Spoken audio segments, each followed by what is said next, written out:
আসসালামু আলাইকুম। দুপুর ২টো বেজে ৩০ মিনিট আজ বুধবার। বাংলাদেশ বেতার কক্সবাজার স্থানীয় খবরে স্বাগত জানাচ্ছি এস এম জসিম। উত্তর-পশ্চিম বঙ্গোপসাগর এবং তৎসংলগ্ন এলাকায় অবস্থানরত লঘুচাপটি একই এলাকায় সুস্পষ্ট লঘুচাপে পরিণত হয়েছে বলে জানিয়েছে আবহাওয়া অধিদপ্তর। এটি আর ঘনীভূত হতে পারে বলে আবহাওয়া অধিদপ্তরের সর্বশেষ বিজ্ঞপ্তিতে উল্লেখ করা হয়েছে। এর প্রভাবে উত্তর বঙ্গোপসাগর, বাংলাদেশের উপকূলীয় এলাকা এবং সমুদ্র বন্দর সমূহের উপর দিয়ে দমকা অথবা ঝোড়ো হাওয়া বয়ে যেতে পারে। চট্টগ্রাম, কক্সবাজার, মংলা ও পায়রা সমুদ্র বন্দর সমূহকে ৩ নম্বর, আমি আবার বলছি ৩ নম্বর স্থানীয় সতর্ক সংকেত দেখিয়ে যেতে বলা হয়েছে। সেই সাথে উত্তর বঙ্গোপসাগরে অবস্থানরত মাছ ধরার নৌকা ও ট্রলার সমূহকে পরবর্তী নির্দেশ না দেওয়া পর্যন্ত উপকূলের কাছাকাছি থেকে সাবধানে চলাচল করতে বলা হয়েছে। শিশু থেকে প্রবীণ পুষ্টিকর খাবার সর্বজনীন, এর প্রতিবাদে কক্সবাজারে আজ শুরু হয়েছে জাতীয় পুষ্টি সপ্তাহ।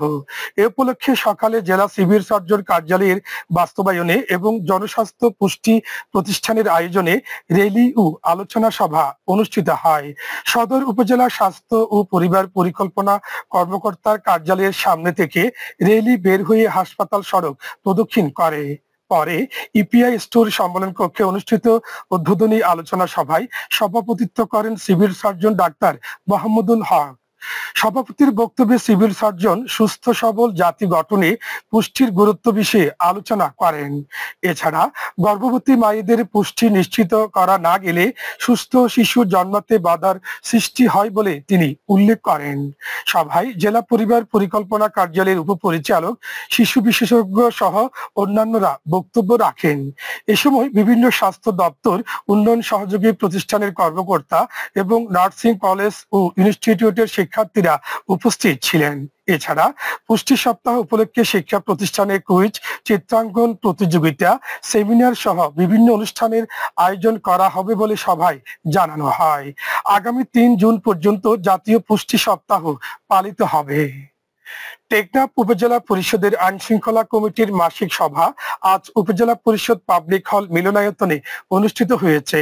উপজেলা সহকারী কমিশনার ভূমি রাকিব হাসান চৌধুরীর সভাপতিত্বে সভায় অপহরণ, মানব পাচার ও মাদক পাচার প্রতিরোধ বিষয়ে আলোচনা ও সিদ্ধান্ত গৃহীত হয়। একই স্থানে উপজেলা পরিষদের মাসিক সমন্বয় সভা গতকাল অনুষ্ঠিত হয়েছে। সভায় হতদরিদ্রদের জন্য কর্মসংস্থান কর্মসূচির প্রকল্প যথাসময়ে শেষ করার জন্য জনপ্রতিনিধিদের প্রতি আহ্বান জানানো হয়। এছাড়া অন্যান্য প্রকল্প সমূহ চলতি অর্থ বছরে শেষ করার জন্য ঠিকাদারদের পরামর্শ দেওয়া হয়। টেকনাফে বিজিবি অভিযান চালিয়ে ১ লাখ পিস ইয়াবা সহ এক মাদক কারবারিকে আটক করেছে।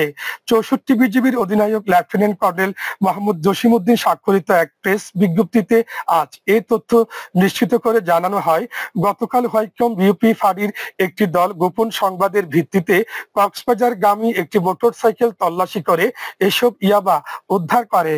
এ সময় মোটরসাইকেল আরোহীর বিরুদ্ধে সংশ্লিষ্ট ধারায় মামলা করা হয়।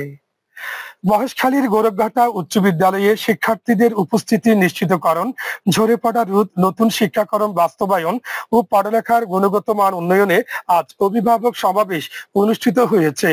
বিদ্যালয়ের প্রধান শিক্ষক সৃষ্টিরামদের সভাপতিত্বে সমাবেশে প্রধান অতিথি ছিলেন বিদ্যালয়ের প্রতিষ্ঠাতা সভাপতি আবু বকর সিদ্দিক।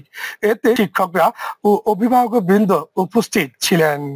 আবহাওয়া আগামীকাল দুপুর ১২টা পর্যন্ত ২৪ ঘন্টার পূর্বাভাসে বলা হয়েছে আকাশ অস্থায়ীভাবে আংশিক মেঘলা সহ মেঘাচ্ছন্ন থাকতে পারে। সেই সাথে অস্থায়ীভাবে দমকা হাওয়া সহ বিদ্যুৎ চমকানো বৃষ্টি অথবা বজ্রসহ হালকা থেকে মাঝারি ধরনের বৃষ্টি হতে পারে। কক্সবাজার সমুদ্র বন্দরের জন্য ৩ নম্বর স্থানীয় সতর্ক সংকেত দেখাতে বলা হয়েছে। আগামী ২৪ ঘন্টায় দিন ও রাতের তাপমাত্রা সামান্য হ্রাস পেতে পারে। আজ সূর্যাস্ত যাবে সন্ধ্যা ৬টা ২৯ মিনিটে। আগামীকাল সূর্যোদয় হবে ভোর ৫টা 10 মিনিটে।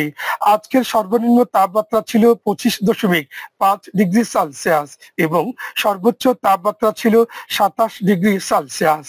এখন জানিয়ে দিচ্ছি বাঁকখালী নদীর মোহনা ও সংলগ্ন এলাকার সামুদ্রিক জোয়ার ভাটার সময়সূচি। আজ জোয়ার শুরু হবে সন্ধ্যা 5:55 চলবে রাত 11:24 পর্যন্ত। ভাটা শুরু হবে রাত 11:24 চলবে আগামীকাল ভোর 5:56 পর্যন্ত। পুনরায় জোয়ার শুরু হবে আগামীকাল ভোর 5:56 চলবে আগামীকাল বেলা 11:59 পর্যন্ত। খবর শেষ হলো। আমাদের পরবর্তী খবর প্রচারিত হবে আজ বিকেল 4:30 ইংরেজিতে।